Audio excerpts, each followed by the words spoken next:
tonight can join us later on. So, with that, good evening. I am excited to pick back up. We took a little break over the summer with our Club Manager Connection series, and I'm excited to pick back up with it for this year. So, as we go ahead and dive right on in,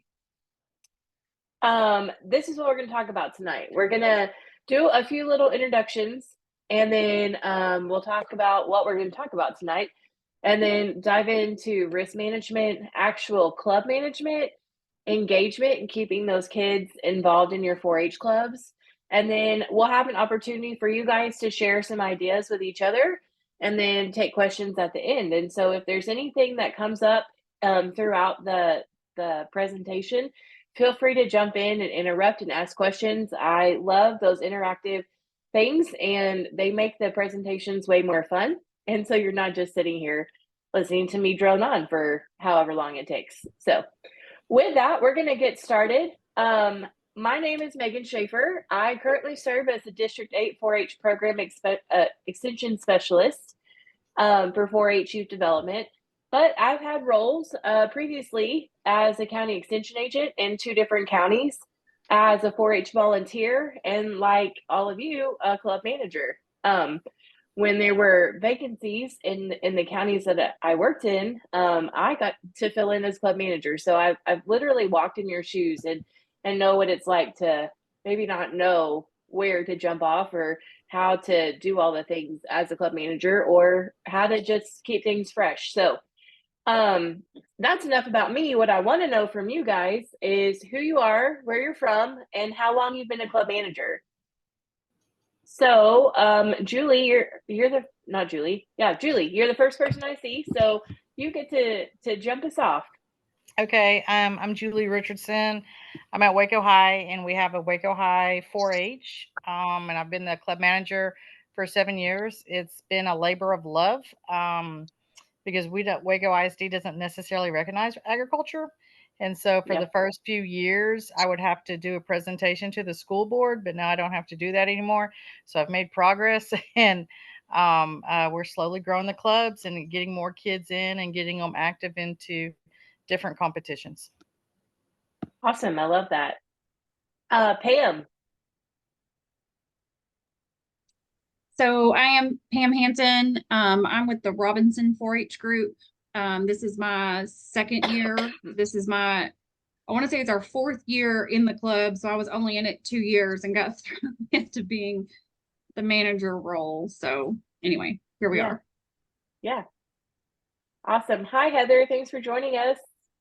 Hi, sorry. You're good. Heather, tell us where you're from and how long you've been a club manager. I'm with Georgetown. I've been a club manager, I think 6 years now. Yep, long time, huh? Yeah. It has, we're kind of in a transition with our club. All of our older members have graduated.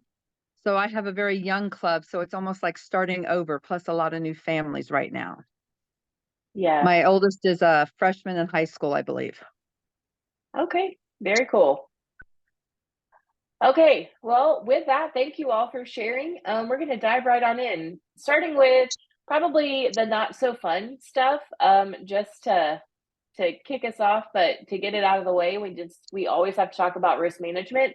And I like to start the year off with risk management because it's something that maybe we don't always think about, and it's maybe not always on the forefront of our mind, but it's something that is extremely important, especially as we navigate our 4-H club meetings.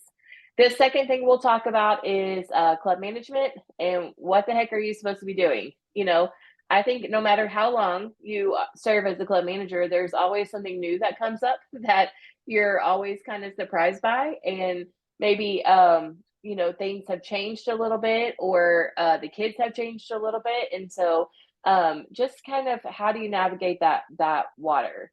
And then finally, we'll end with keeping kids engaged and talk a little bit about why they stop coming to our meetings and how we can keep them coming to our meetings. So with that, we're going to start with risk management. And what is risk management?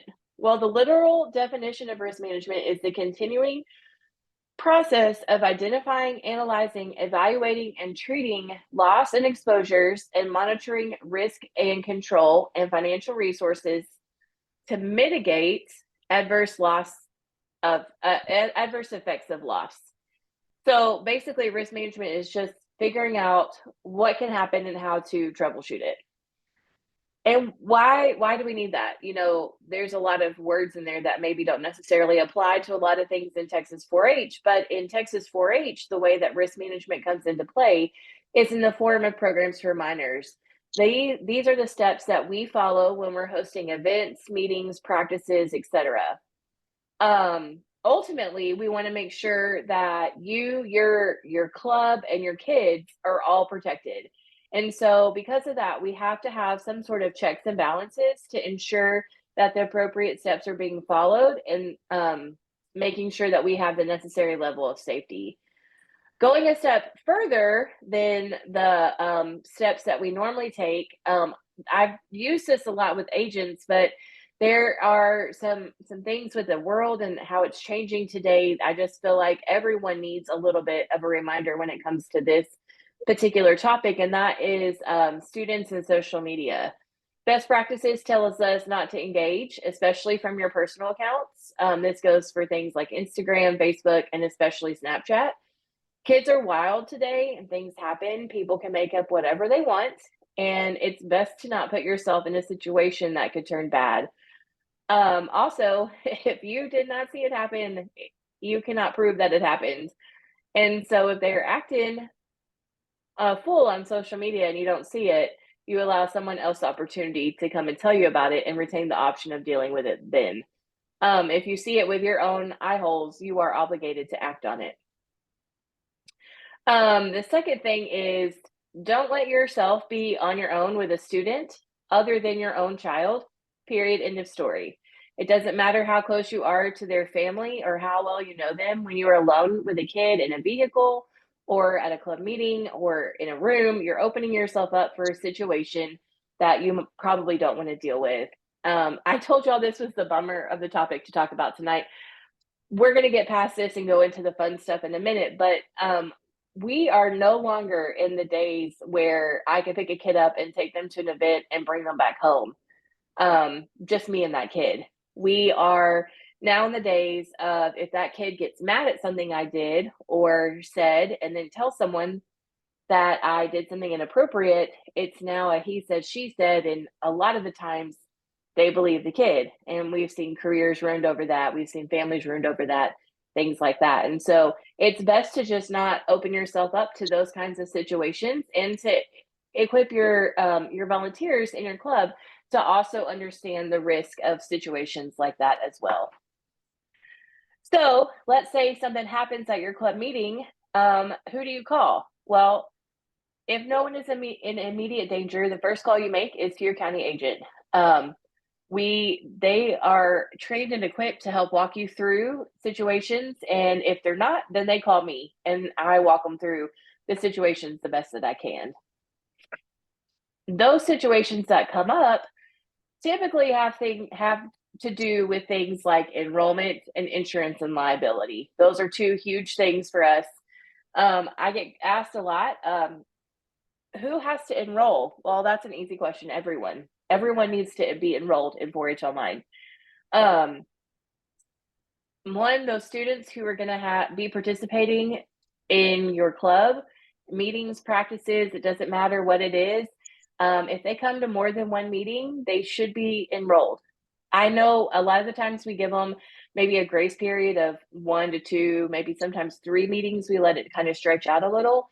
But the reality is if something happens with that child during one of those meetings and they're not enrolled in Texas 4-H, we are now open to a lot of different things. And that kid is not covered under our Texas 4-H Inc. insurance. That is one of the brilliant things that Texas 4-H did several years ago, is they purchased a secondary liability insurance policy that when those things do happen at a club meeting or a shooting sports practice or whatever 4-H event you're hosting, we do have that extra insurance to cover those kids and adults who are enrolled in 4-H Online. But again, if they're not enrolled, this does not apply to them. They do not get that benefit. The other thing of why we need to be enrolled is those adults who are going to have any kind of direct contact with our youth. You know, this is one of those risks that we always want to mitigate. You might know somebody better than the back of your hand, but you've not ever looked back into their past and they've never had a background check. Well, we need to make sure that those kids, those adults that are having direct contact with our youth have some sort of a background check. And that's where 4-H Online comes in, and we can send that off and have it done. It doesn't take much longer than 35 minutes to get enrolled as an adult leader. And we just want to make sure that we A, get that background check, and B, they see the volunteer training and the child protection training to go through as well. I've said direct contact several times, but this also applies to those who are going to transport youth or will serve as a chaperone or a project leader, etc. All of those adults, they need to be enrolled. One of the things, you know, I get asked a lot of the times is, well, I'm not going to have direct contact with youth. I'm not going to transport any kids other than my own. Why do I need to get enrolled? Well, first of all, 4-H is a family organization, right? We encourage our parents to get involved right alongside of our youth. And so with that, we encourage them all to sign up together and do this activity together. While they could say they probably will never chaperone youth, at some point, someone's mama is going to ask them to pick up little Joe from the club meeting and take him home. And that's great. But we need to have a background check on that parent before we can turn little Joe loose with that adult. Again, making sure that our adults have been background checked and we're being as safe as we can with every young person that visits us in our club meetings. So with that, I'm going to take a brief pause. That was a lot of risk management. Oh, let me say this again. I've said it earlier, but I'm going to reiterate it. If anything happens at your club meetings, someone gets hurt, there's a situation you feel uncomfortable about, call your county extension agent.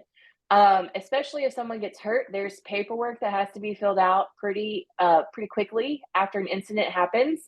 And that incident paperwork then comes to me and I shoot it all on up the line. But that way they have an idea of what's happening. They can inform me and their supervisor of what's happening. And that way, if we get any calls or anything like that, we are prepared to answer those and to suss out that situation. And so again, you guys don't get paid enough to deal with anything like that. You know, sometimes I feel like I don't get paid enough to deal with things like that, but we don't want you to handle that on your own. And again, that's what your county extension agents are there for. Yeah, Pam would get paid. Yeah, in love and adoration. That's what you get paid with. What questions do you have about risk management? Hi, Megan. This is Chisa. I'm with the Waco Community-Based. Hi, Chisa. I'm sorry I missed you. You kind of popped out, I guess, earlier. How are you this evening? I'm doing well. Just glad to be here learning. We're rolling into our second year. So Yes, I ma'am. missed this initial information last year, so I'm glad to be here. But I wanted to know, what's the protocol with engaging with the parents if something has happened? Just kind of what are the steps if there is an accident, something that's happened? Yeah. Sure. We just first always make sure that if any, you know, paramedic or police or anybody needs to be called, we do that first. Second is to let the parents know that there was an incident and that something happened. Pretty congruently, we need to also call the county extension agent and let them know what happened so that we have everyone on the same page all at the same time. We would prefer that parent be there with that child, but we do understand, Chisa, I think that your club meets during school. Is that correct? It's varied. Yeah. Okay. Yeah. And so if if the parents are not there, we definitely need to call them and let them know what happened. We don't ever want to keep that from them and not inform them that their student was injured or anything like that, but just to have a good recollection of what happened and just give them the facts. Little Timmy's fine. This is just an incident that we ran into, and we just want to make sure that you're aware of what happened and how he was treated. Awesome. Thank you. Yes, ma'am. Any other risk management questions before we move on to the much more fun stuff? Okay, if you do have questions about risk management, always feel free to email me. I'm happy to answer those as I can. And your county extension agents, like I said, have lots of information. So with that, let's dive on into club management. So in this picture, you signed up to be a club manager. Which project in this picture did you sign up to be a club manager for? The student or the livestock project? Student. The student, right? I used this with a group a little while back, and they were like, both. We signed up for both. Well, sometimes you did, but mostly we signed up for the student. And we signed up to have that good quality adult youth partnership to where we can have an impact on those students that we work with every day. And so with that, we'll just dive right on into club manager, the club management side of everything. So what did I sign up for? I sometimes ask myself that question all the time. And I know that club managers ask themselves that all the time as well. Why am I doing this? Well, you're doing it to make a difference, and you're doing it to have an impact on those that are part of your club. But what did you actually sign up for? Well, you signed up to be the leader of the club, to coordinate the communication between the club and the county extension office, to provide quality local experiences for your youth, and to provide a safe, educational, and positive learning environment for all youth and adults. So when we talk about this, we talk about program effectiveness and how volunteers like you and those other adult leaders in your club play a vital role in the success of our 4-H programs. Effective management ensures that volunteers are well equipped, engaged, and aligned with the program's goals, contributing to its overall success. We want to just ensure that we are creating an environment where kids want to learn, they want to come back, and they want to be engaged. And that all sounds like a lot, right? Especially when you couple it with this other column, what did I sign up for? And those are things like club chartering, your IRS 990N filing, reminding families of enrollment, recruiting members and volunteers, training and supervising officers, annual club meetings, managing risk, managing finances, and putting a plan in place to make all people feel welcome. That's a lot, right? And so while we do ask a lot of our club managers, we also want to provide you with the support that you need to not have to shoulder all of this by yourself. And so with that, what I want to roll into is volunteers and communication. You are likely one person, and a lot of times in our clubs, we have one club manager, right? How many, do any of you have a co-club manager?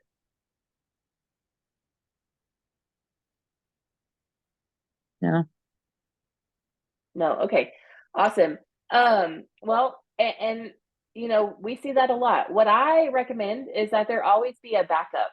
We have some sort of person that can be there to help us lead this club, whether that's as a co-club manager or it's as an extra adult volunteer leader, or it's someone that we can hand some of these tasks to and let them be in charge of it, right? I hear this from volunteers, I hear it from agents, I hear it from a lot of different people. I can't get people to volunteer for anything. Well, maybe we need to change the way in which we ask people to volunteer, right? So a lot of the times we'll say, hey, we need someone to volunteer for this, and it's a dead silence. All the crickets are chirping, right? No one raises their hand, and then some reluctant schmo in the back has said, oh, no one's raising their hand. I feel bad for the person that's asking for volunteers. I'll raise my hand, but I'm only going to be half committed, whatever. So in those scenarios, I say, let's change the question. Let's rotate that around and let's say, hey, I'm going to come to Pam and say, Pam, I need someone that can coordinate snacks for these club meetings. All the club meetings, all you have to do is put together the snack calendar. You don't have to bring the snacks. I just need you to coordinate the snack calendar, remind those who signed up that to bring their snack. Hey, I can do that. That takes 2 seconds. It's not a big deal. I can help with that. I will help handle the snack schedule, right? So that's a small job, big impact. Snacks are important. But that's a great job for that one volunteer, right? What this does is it takes a little bit of time for us to suss out those parents that we have in our club, ones that do show up pretty regularly, to ask them to help volunteer with specific tasks. When you take this great big task and you just ask for a random volunteer, that's overwhelming to a lot of people. But if we chop it up into tiny pieces and we just say, hey, I want to give you this little crumb over here, and you this little crumb, and you this little crumb, then we have taken all of our pieces that we need help with and handed them out and delegated them to people. We've done it in such a way that they oftentimes have a hard time saying no. And it's not just giving it to any Joe Schmo. It's getting to know that person a little bit and knowing where their strengths and their weaknesses are. If you have somebody who constantly shows up late with unprepared, with nothing that they need for that meeting, that's probably not the person to put in charge of scheduling something or bringing important things to your meeting. That might be the person to ask to coordinate a foam tree or handle the remind. That might be that type of person, or to hand out name tags at the door, something like that, something that is low risk, low commitment. And it is not just going back to the same person every single time. I'm sure that all of you can feel this as well. With being club managers, maybe you get asked by the county agent or by other parents to do this, and then this, and then this, and then this, and then it snowballs into this huge thing and you're overcommitted. And that happens for a lot of people. So that's where I say we have to have this two-way communication with our 4-H parents that say, hey, these are all the tasks that I have.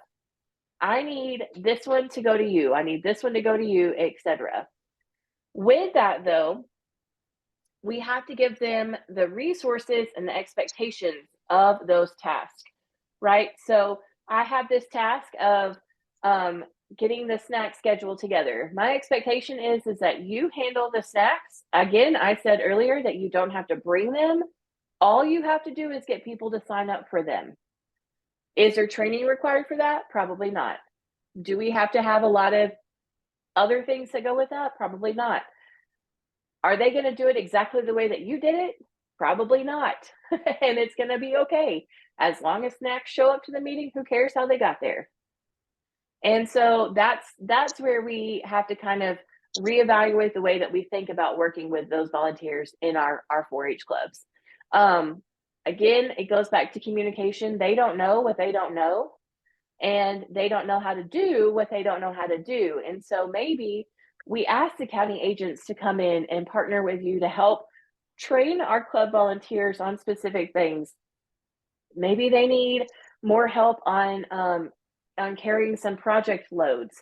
Maybe they need help on teaching those projects. We ask those agents or other volunteers to come in and help train those adults to help lead those things that you're needing in your club. Communication is the foundation of everything that we do, not just in 4-H, but in life. It is probably one of the most important skills that we could ever have. Not one person I have met in this lifetime is a mind reader. And so with that, that's again, the reinforcement of that communication. If we have a need, we need to share that need. Be specific in your wording with that too. Okay. So we have these things that we have to do as club manager, right? Maybe we take care of the paperwork, all that sort of stuff. Maybe we deal out these different jobs. Somebody runs the social media, somebody takes care of snacks. We work with the officers, whatever. At the end of it, don't forget that this is not just your show.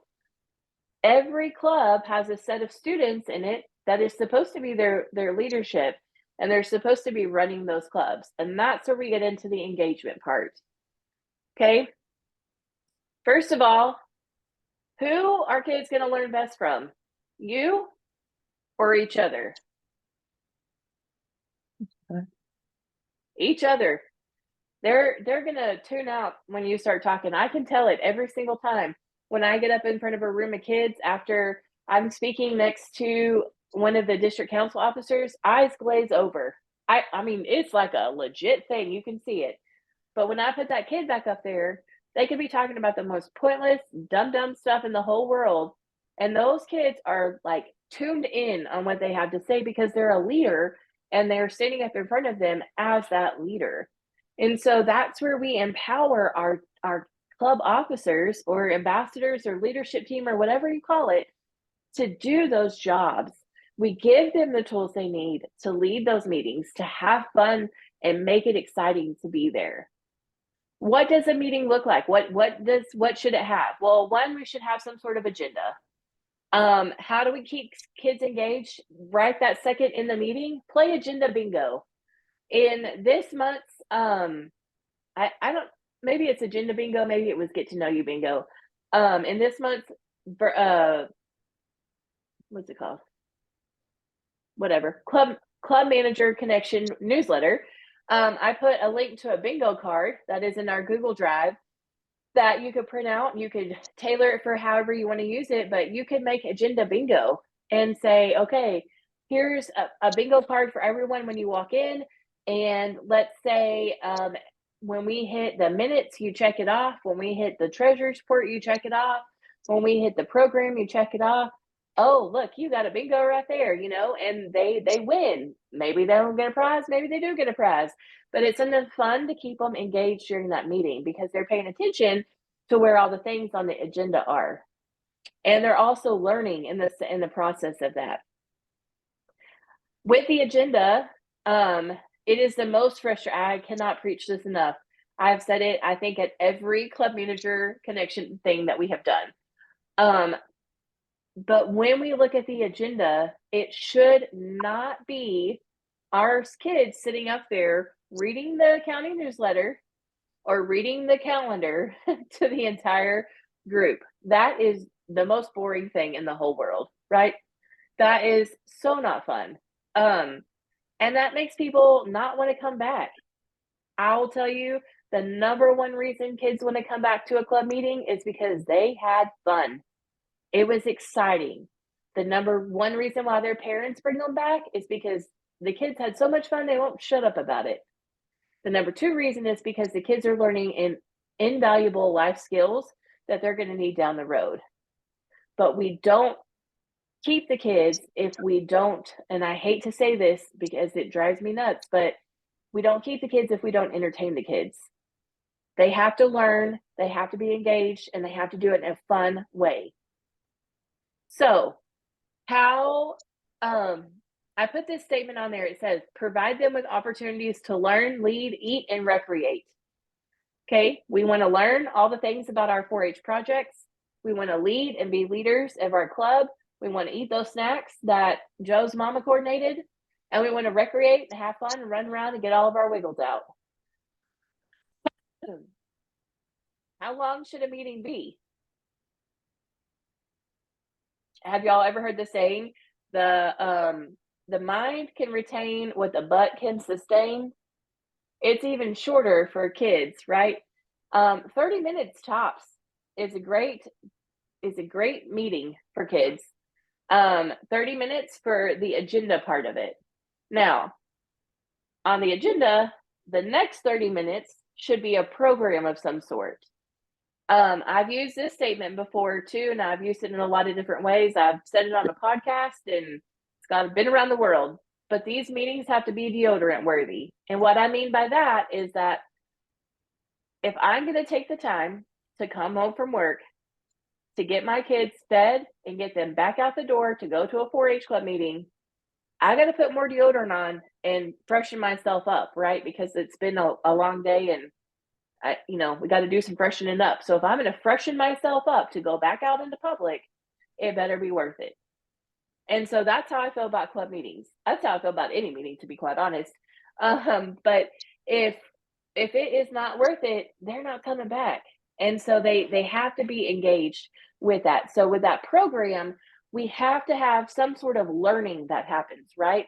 Whether that's learning team building skills, communication skills, whatever those skills, leadership skills, whatever that is, whether that's a guest speaker, whether it's an activity that we do, whether it's project meetings or, you know, in anything like that, there has to be some sort of program. With that, I want to empower you to not feel the need to stay in the four walls of your club meeting room. Okay? We don't have to stay there every time. We don't have to have a business meeting every time. I mean, for real, if you don't have money, what is the point of having a business meeting a lot of the time, except to give those kids those skills, right? And that is great, but that if you're not voting on a whole bunch of things, that meeting shouldn't last more than 10 or 15 minutes. And then let's get to the good stuff. Let's get to the fun. And that's where I want to say again, don't feel afraid to get out of the four walls of your club meeting. We can have a club meeting at the fire station and go tour the fire station. We can have a club meeting at Chick-fil-A and go take a behind the scenes tour of Chick-fil-A. We can do it at HEB. We can have a club meeting anywhere. We can do the business that has to be done in the parking lot. And then we can go in and have an experience with our kids. Whether that experience is learning about something, whether it's teaching someone about something, whatever that experience is, we can go do that. The other thing that we oftentimes forget about is that you do have kids, maybe not in your club, but there are kids in your counties that are leaders that have those well-established project experiences. Get with your county agent to suss out who those kids are and invite them to come in and speak at your meetings. Almost every county has some sort of county council or county ambassador program or county leadership team of some sort where those kids are more than willing to come in and share what they've learned through their 4-H projects with your kids.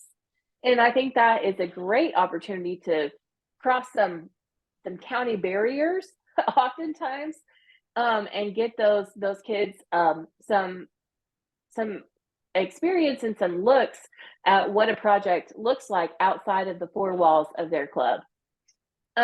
We also, this is just a shameless plug here, I've got 10 district council officers, 2 of whom are in McLennan County that would be more than happy to come and speak at your club meetings anytime that you are needing a guest speaker. And so it's a shameless plug there. You could also give them service projects. I had a club manager in Ellis County that did every Christmas, they had a big Christmas party and they would play games and they would have a potluck dinner. Sometimes she ordered pizza, but then they would all sit down and they would do an arts and crafts project, which was making Christmas cards for our folks in the nursing home and the senior home. So then we made all these cards. We made a whole bunch of them and they got together as a group the next day and they went to the seniors, the nursing home, and they delivered them to the residents there. So that is a fun, they got to have fun with it. And then they got to go have some active community service with it as well. And so those are the things. It's not complicated when you look at it. It just takes a little bit of time and some research to say, okay, what do we want to learn this year? What do we want to talk about? And that, again, is not on your shoulders. That is on your kids' shoulders. We need to sit down with our kids and figure that out and let them lead it. And then we give them the responsibility of contacting those guest speakers. Maybe we help a little bit with some tours and things like that. But this is not your club. This is their club. And they need to be the ones leading it. Again, different plug, but if you need programs to help train your kids or give your kids the tools they need to be those leaders, call your county agents, call me, call your district council officers. Any of us would be happy to come in and help with that as well. Recreation nights are always super fun where we just play games. One of the funnest ones that we did was a Minute to Win It game night in a club that I helped with, and we didn't learn anything except how to laugh. And I think sometimes we take that for granted too. How to laugh is perfect. We are getting our mental health out there, and we're finding our joy in that.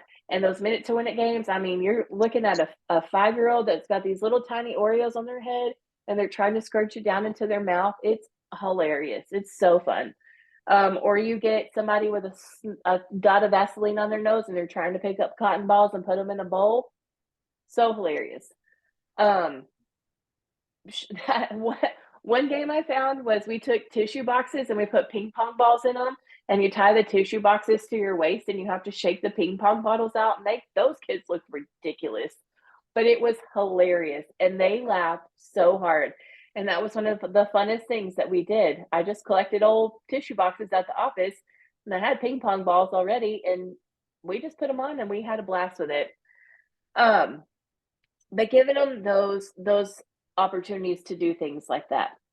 One thing I do want to share with you, a couple of websites real fast that have some ideas and things for you to find those ideas and those activities to do. One is our District 8 Club Manager page. All of our monthly newsletters are on here. I also have a Google Drive that has all kinds of things on it, on putting together a meeting agenda, planning your meeting. There's some volunteer resources, etc. We also have a Pinterest page that has all kinds of activities on it. I'm always adding to it all the time.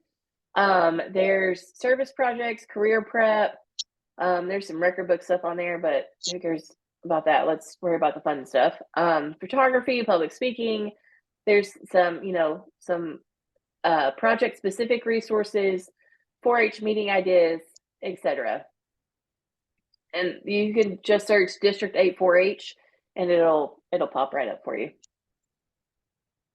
The other thing I wanted to share you, and I think most of you have seen this, but on the Texas 4-H page, Texas 4-H, let me show you from the home page. If you go up here to the management tab and go down to 4-H management, this page has all kinds of things on it, but what I want to get down to is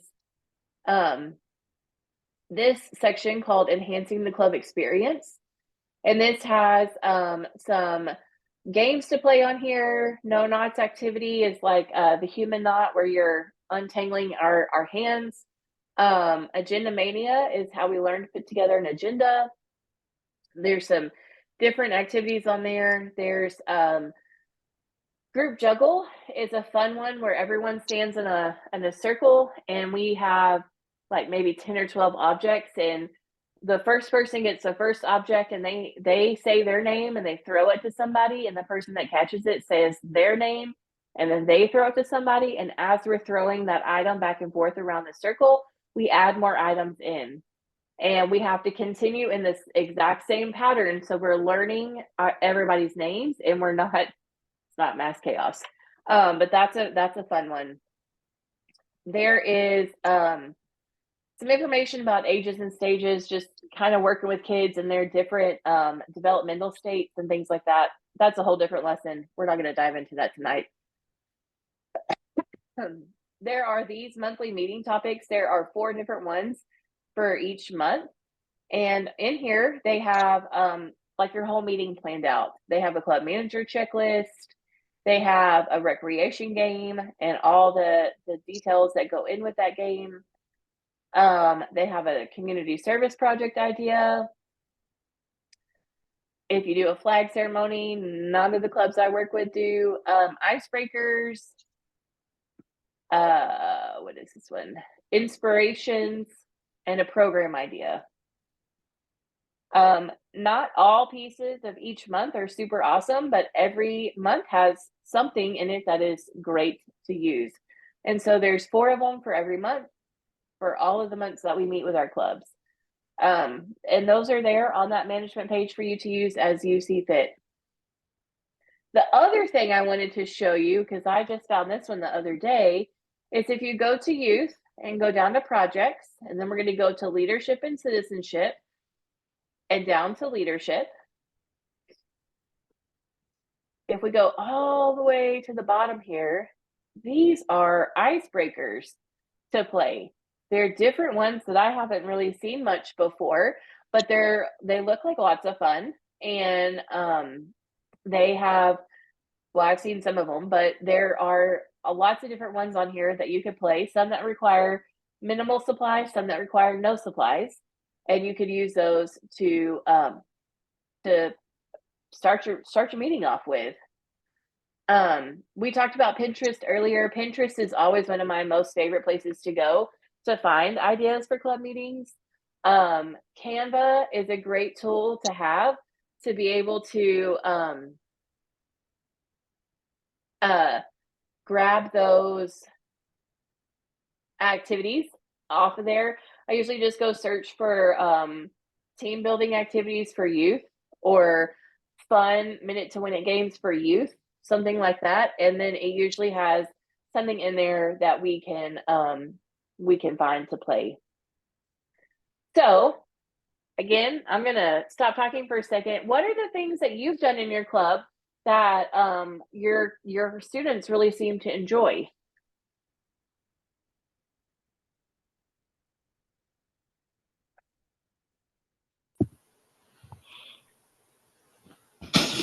Well, food is the love language of my kids. Yes, And absolutely. so some of the things that we do, we always center everything around food. And so we just try and incorporate, some kind of snack into it. When we were doing the Ag ID practice, then they start talking about, okay, well, that's that. Has anybody eaten this or that? And then they talk about it and they're like, oh, well, we should make this, we should bring that. And then then we end up doing more potlucks and stuff like that. And we've also Awesome. done some icebreakers or some scavenger hunts of go find a teacher that has been in 4-H or who is aware of 4-H and stuff like that. And so it just gathers more people into it. Yeah, scavenger hunts are so fun. I Anybody used else? that, Yeah, go the for it, Pam. September thing for our most recent meeting. We had our first meeting of the year. We used that left-right game.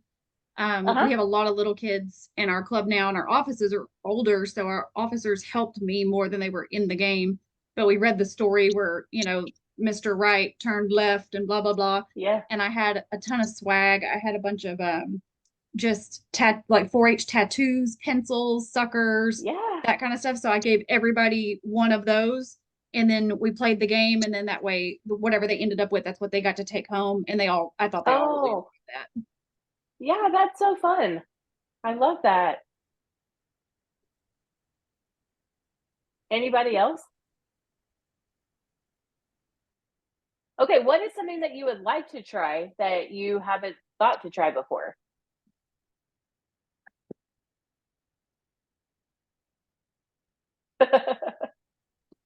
That's why we're here. Yep, that's fine. It's all good. Okay. Something that I'm trying on Saturday, we have a district council officer retreat, and something I'm trying is I bought a tripod and some tiny microphones, and they are going to be turned loose to go shoot social media clips. And so they've been asking to beef up our social media. And so, you know what? I got you the tools. You're going to go do it. And so I'm excited for them to do that. We might throw in some sort of little scavenger hunt on the Tarleton campus. I think that would be a lot of fun too, to have a hoot. These kids are high school age. Yep. They're all sophomores, juniors, seniors in high school.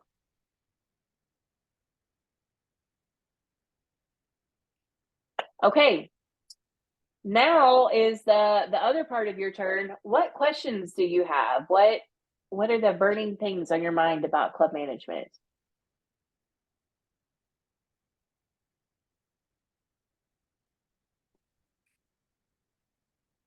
I think we're getting in the hang of things now. I hate to say it, but I think for the longest our group wasn't necessarily following correct procedures Sure. when I came in. And we only had one person like leading the group, and all her kids were grown at this point, you know. And so I've had trouble with getting volunteers and help, but I've got that now. I've expressed it, I think, enough that we've Yeah. had some people step up. So I've added people like to the Facebook as an admin where they can go on and post what they want to post, and I don't have to be the one to post everything. Yep. That's been really helpful. And then getting at this last meeting, I gave everyone a form to literally sign up. I think I got it off of the 4-H online thing somewhere, but it was the parent guardian interest survey. And we did that out at the first meeting. So I'm like, who's willing to do the refreshments? Who's willing to do whatever? And so I thought that was a great idea about, you know, just asking someone not to bring the food, but who wants to be in charge of the sign up for the food. Let me pass Yeah. that off. So literally while we're sitting here, I sent out an email to the group and just said, who wants to be in charge of this and do a sign up genius for, we only have like 5 or 6 meetings for the year, you know, just do those 5 or 6 meetings for the Yep. year, not a big amount, you know, and then just be in charge of, following up to make sure those people bring it. Cause we've got to have sugar to keep those kids cracked out while we're in the meetings to keep them alert. Absolutely. Absolutely. So it doesn't Yeah. have to be a lot. Like the first meeting, I just brought cookies and Capri Suns, you know, and just have something there. But I think this meeting went well. Some of the parents, I'm getting a little pushback where they want to do the same thing we've been doing, but the kids are bored. And I'm getting response Yeah. from the kids that they're bored. So Yeah. it was fun this time. I finally ordered a gavel. I ordered the flags. You know, and we had the kids actually use the gavel and use more procedural correct stuff. And we went through the meeting fairly quickly. I think I need to speed up the meeting a little bit. And like you said, get to the fun stuff. But I don't want it to be boring. I think our meetings have been really boring. So I'm really trying to incorporate a game at every meeting. And I'm getting a little pushback from my older kids because they're like, oh my God, this game is so cheesy, you know, but I'm like, hey, y'all are the leaders. I need you to just help me with the game. And it's about appealing to the little kids. You know, y'all are leaders Yeah. now. So I'm having to change their perspective to say, y'all just help me coordinate the kids, be leaders, be our team Yeah. leaders, but y'all help me with the little kids and let's have fun with the little kids. And I think they enjoy that more than having to participate in the silly game, you know. Yeah. But I Two- think we're getting two there. things- Mhm. Yeah. 2 things with that. One, to those parents that are giving you pushback, you can just tell them, hey, this is not your 4-H club, it's your kids. And they want to do the fun stuff, so kick Yeah. rocks. Yeah. And then for those kids that think it's dumb, what I've told my kids is that this is like a boat. It's like a massive ship, and you're the captain of this ship, and it's going to go with the direction in which you steer it. And if you steer it off into the boring nothingness abyss, that's the Yeah. time that everybody's going to have, and they're all going to have a poopy time. But if we steer it over here into the fun time, we're going to have a great time. Yeah. And so the choice is yours. Which way do you want to steer the boat? Yeah. I'm worried about our next meeting in general. One of the parents, and she's one of my most helpful parents, to be honest, and her son's same age as my son. And so, you know, I don't want to push her away by any means. She's the one that helped me like do the Facebook and all that. So she's been super helpful. Yeah. But she's kind of one of the ones stuck in the older way of let's just do everything the way we've been doing, like do the same things for the same, you know, we had a officer planning meeting to decide what we were going to do for our community service, what we were going to do as our topic, blah, blah, blah. We all met at a pizza place and she jumped in there, which was great, but she wants to have us bring feed sacks to the next meeting and make totes. Well, I don't dislike it, but the little kids can't use a sewing machine. And so I'm like, so she said, well, 4 or 5 of us parents can bring sewing machines. We just need everybody to bring that, but that's going to take up the majority of our meeting. And I'm like, that's not fun for the little, what are we going to be, while y'all are all sewing, what am I going to do with the little kids to keep them entertained? Yeah. You know, and I'm like, there's going to be some cutting that has to happen, but. I would tell her that would make an excellent fashion project meeting. Yeah. And to be able to teach those kids the skills that lead up to that. So we were going to incorporate that. We were going to talk about fashion at that meeting, but I haven't done enough. As a leader, I've done all the livestock stuff, consumer decision making, all the cooking stuff, photography, livestock judging. But the one thing I have not touched on is the fashion stuff. So I don't even know what they really do. And so I'm definitely not the one to, I don't know. And we don't really have any fashion kids in our group, but we have people that want to be, but we haven't Yeah. had any that have done it. So I don't have the experience there. I So, can look at stuff, talk about it, but yeah. So the easiest thing for me is to talk about, so what I would tell her is, hey, we don't have kids with the skills to be able to do that yet. We've got to get them to that point. And we're just not there yet. It's a great idea. I want you to hold on to it, but let's do that down the road. And then what I like to do is I like to talk about the color wheel and how the different color, there's lessons on it in the fashion, on the fashion page. Or also in the explore guide that's on the curriculum page on the 4-H website. But we talk about colors and how when we mix colors, they make different things. And we have warm colors and we have cool colors and that sort of stuff. And then every kid gets a baggie and you put shaving cream in it and they can put whatever color food coloring they want to in their baggie and make their own color. And now we've made Pam's color. We call it the color of Pam. Or we've made Megan's color. It's the color of Megan. And they can put whatever colors they want to, but they have a blast making the colors with the shaving cream. It's so fun. And that's good for all ages. I've done it with kindergartners up to 8th, 9th graders. what are your thoughts on spending club money to buy those like supplies? Yeah, I think it's totally fine as long as we maybe go ahead and adopt a budget that says, hey, here's what we want to put meeting supplies or project supplies or things like that on there. And you put so much money in each of those line items, and then you don't have to vote on each one of those receipts. Okay. In the past, I don't think our club has really ever bought supplies. Just it's either been donated or just not, Parents brought it. and Yeah, and I'm yeah. like, I can only buy so many supplies. Like I feel like I'm Yes. buying a lot already. So I'm like, and we have a substantial amount of club money, which has always been in their mind for scholarships from our club specifically. But Yeah. I'm like, I need to spend just a little bit of money to like buy fun things for these babies. Yeah. For that particular lesson too, call your county agents because they also have money to spend and Okay. can bring those supplies, whether that's Rachel or it's Maddie and Rachel together. They can come do that lesson and they can bring those. And if they give you pushback on it, you said, Megan said that you could come do this lesson and so you need to come do this lesson for me. I like that story. Yeah. Okay. Well, good things. Yes, ma'am. Anybody else have questions, ideas, things that you want to share? I've got 2 burning questions. So I've Yes, got ma'am. young people, this is their either first or second year in ma'am. inside of 4-H. And so the leadership roles and the whole program, how you open the program is unfamiliar to them. We were Okay. able to attend another 4-H to kind of get some ideas, but we're still not fully ready to open it up. And so I wanted to know if there are resources to help my young people, even and as well as what it looks like to run a 4-H, open it up with the formal agenda. That's question Yeah. 1. Then question 2, because we are new, we don't have any funds. I do dabble in grant writing, but this is, I have limited time. So how is it that you all accumulate funds to be able to provide resources for the young people? Okay, I'm going to let other clubs answer that second question. Your first question, though, right here on can you still see my screen?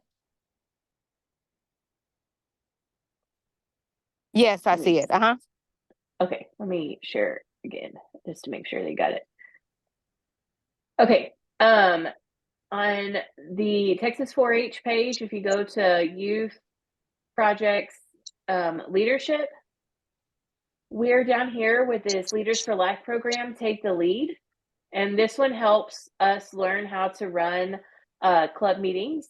All of these lessons down here, there are 10 lessons plus a program resources workbook that can help with that. When we go back to the management page, if we go down to the bottom down here, there are club officer resources and a training PowerPoint that can also help give you, or the responsibilities, the handbook, and the training PowerPoint can give you some more information about what an officer is and what they're supposed to do with your youth leaders. There's also these links right here for planning a successful club meeting and strategies for hosting successful 4-H meetings. Those both will be great links to try. Okay.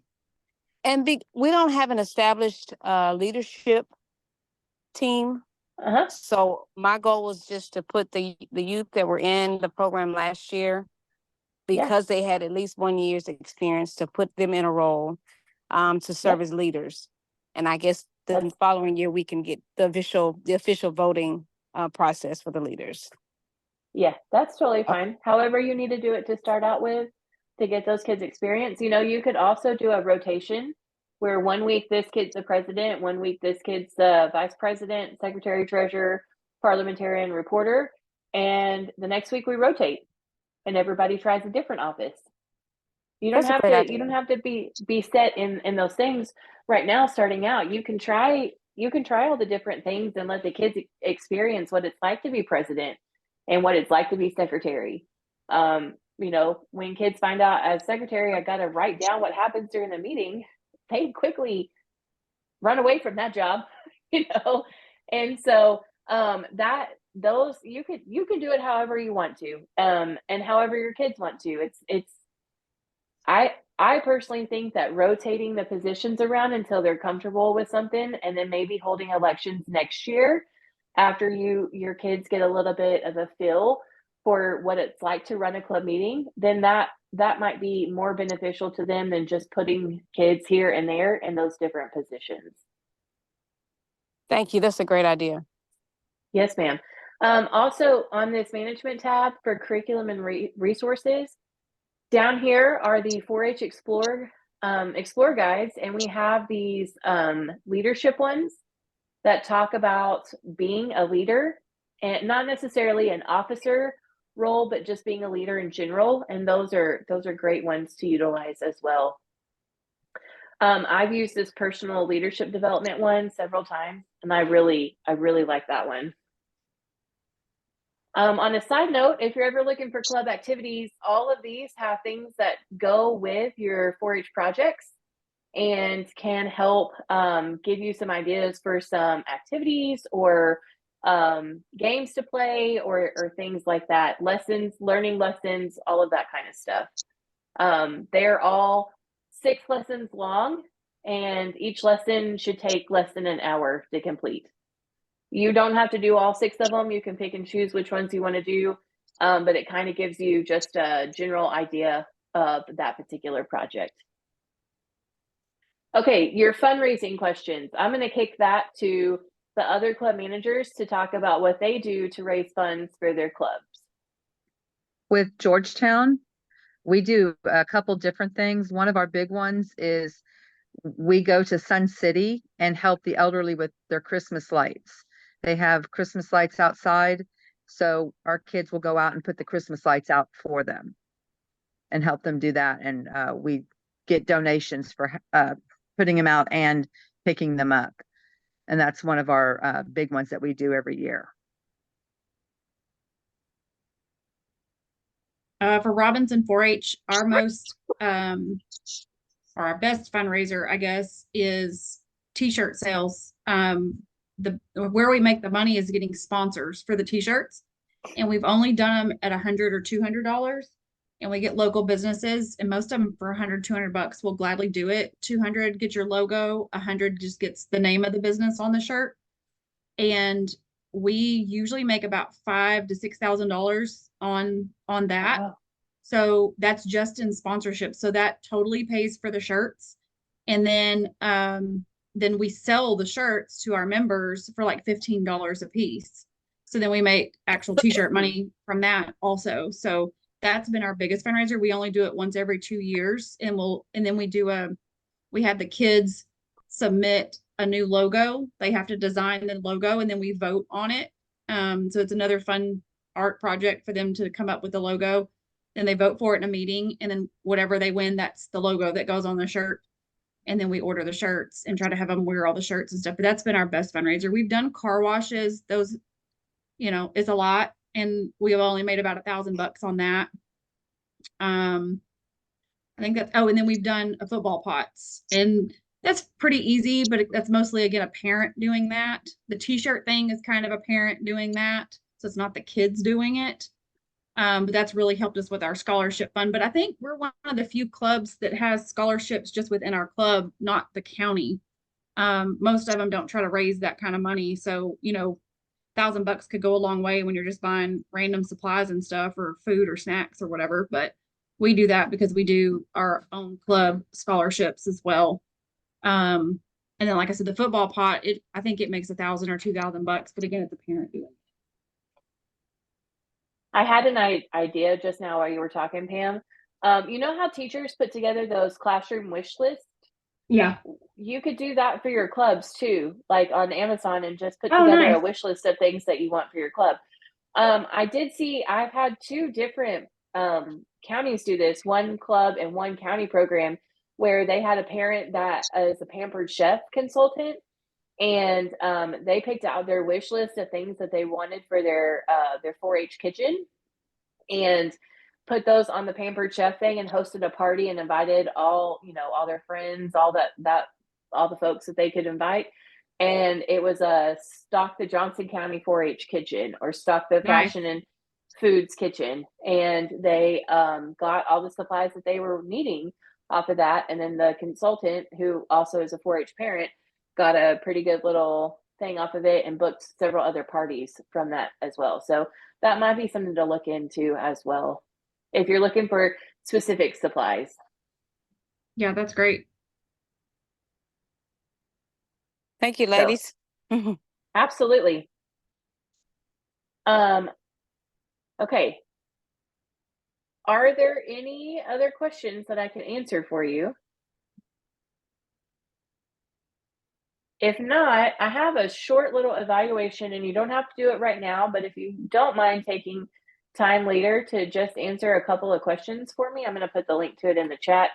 But it is just to help me kind of gauge where we're headed with these programs. And so if you don't mind taking a second to do that, that would be awesome. And then after that, if there's ever anything I can do for you, or questions I can answer for you, please don't hesitate to reach out. I'm always happy to help out any way I can, or to point you in the right direction of where to find that kind of help if I'm not able to give it. My office number is there. You can call or email me with any questions that you have. So, and with that, I want to say thank you so much for joining us tonight. And I hope that you all have a great rest of your week. Tomorrow's Friday. Thank goodness.